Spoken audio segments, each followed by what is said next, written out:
Saudara-saudari yang terkasih, setiap hari kita diajak untuk membaca kitab suci. Kitab suci adalah buku suci berisi sabda Allah. Bagaimana kita bisa menjadi murid Tuhan yang baik kalau tidak membaca kitab suci? Dan kita diharapkan membaca kitab suci setiap hari. Setiap bulan September, gereja mendedikasikan pada bulan kitab suci. Maka secara khusus kita diingatkan kembali untuk fokus dan memberi prioritas dalam hidup kita juga pada kitab suci, termasuk membaca kitab suci. Maka ada liturgi sabda, ada bacaan pertama, lalu ada mazmur. Mazmur itu adalah doa-doa dari Daud yang luar biasa, bagian dari sabda Allah juga yang berbicara juga kepada kita. Lalu kemudian ada bacaan kedua, lalu ada bacaan Injil. Itu adalah sabda. Bagaimana selama pembacaan liturgi sabda itu? Apakah kita juga fokus dan menaruh prioritas pada saat itu untuk mendengarkan sabda Allah? Ataukah pikiran kita melayang kemana-mana, memikirkan rencana, memikirkan pekerjaan, atau memikirkan kegiatan setelah kegiatan di gereja ini? Saudara-saudara yang terkasih, kita pasti mempunyai kesibukan masing-masing, entah berkaitan dengan kesenangan, pekerjaan, atau pelayanan. Tak sedikit orang sibuk dan mabuk dengan berbagai kegiatan hingga tak tahu mana yang menjadi prioritas. Apa yang dijalankan secara simultan bisa jadi semua baik. Yang kita laksanakan, yang kita rencanakan bisa jadi bagus.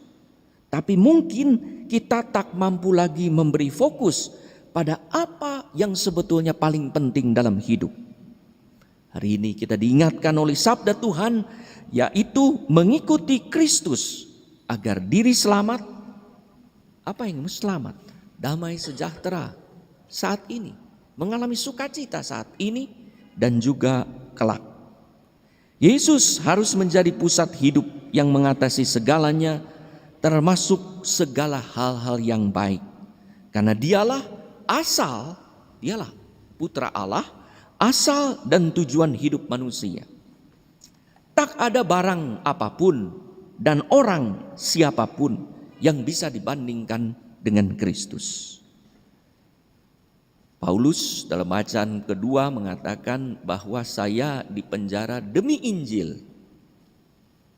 Saudara-saudara yang terkasih, segala sesuatu, orang, barang, semua ditempatkan dalam konteks panggilan kita mengikuti Tuhan untuk dapat fokus pada Tuhan hingga kita dapat menjalankan kehendak Tuhan sesuai dengan posisi dan fungsi kita masing-masing di rumah.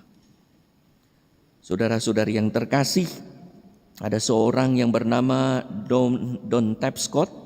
Dalam bukunya berjudul Grown Up Digital, Don Tapscott menyebut kaum muda zaman now adalah generasi Y yang lahir tahun 1977, 1909 sampai 1997, yaitu generasi milenial, dan juga generasi Z yang mulai lahir 1998 sampai sekarang, yang disebut juga generasi net, yang sejak kecil sudah melihat dunia digital dan internet.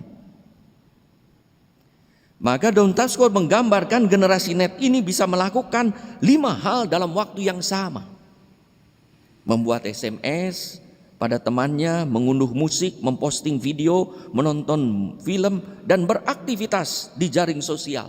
Mungkin sekarang makin banyak lagi, bisa jadi satu waktu 7 kegiatan, dengarkan musik, belajar, dengarkan lalu mencatat, membuat tulisan, membuat catatan, masih juga menyapa orang, masih juga pijit-pijit kaki, banyak hal dalam satu waktu bisa melakukan banyak hal. Semuanya itu baik-baik, tapi fokus kita apa? Mungkin juga tiduran, jadi ada.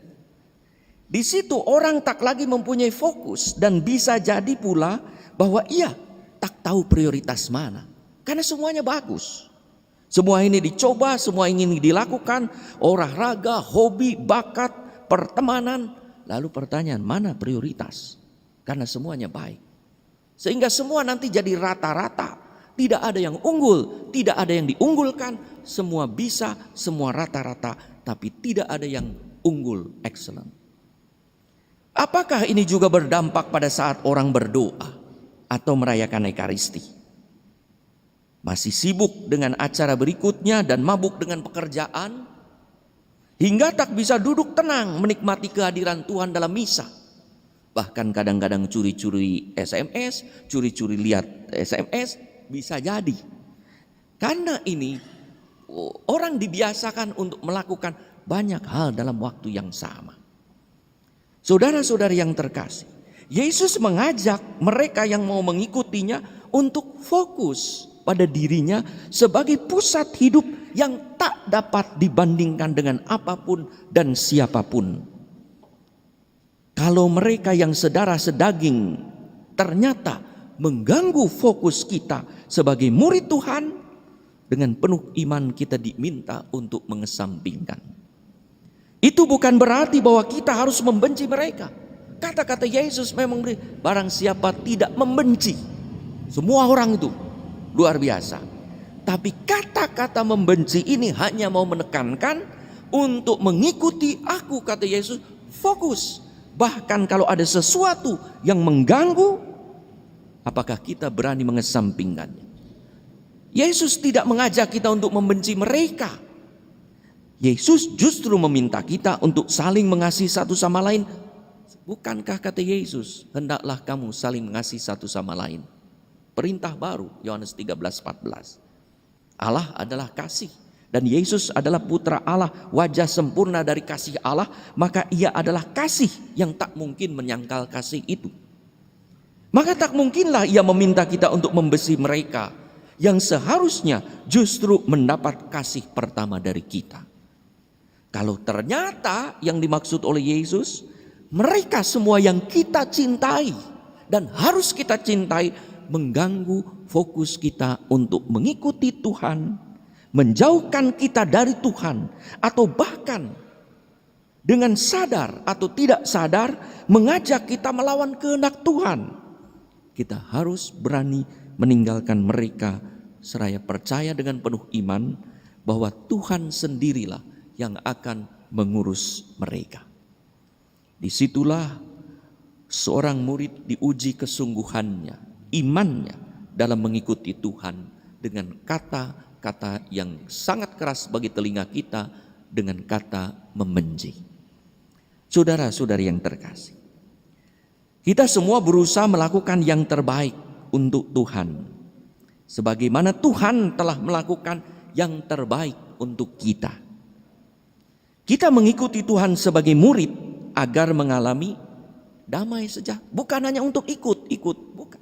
Supaya kita untuk damai sejahtera. Maka ada privasi yang sangat bagus yang saya sukai, bahwa kita memuji dan bersyukurmu kepadamu Tuhan bukan karena engkau membutuhkan pujian itu, tetapi pujian itu berguna bagi keselamatan kita.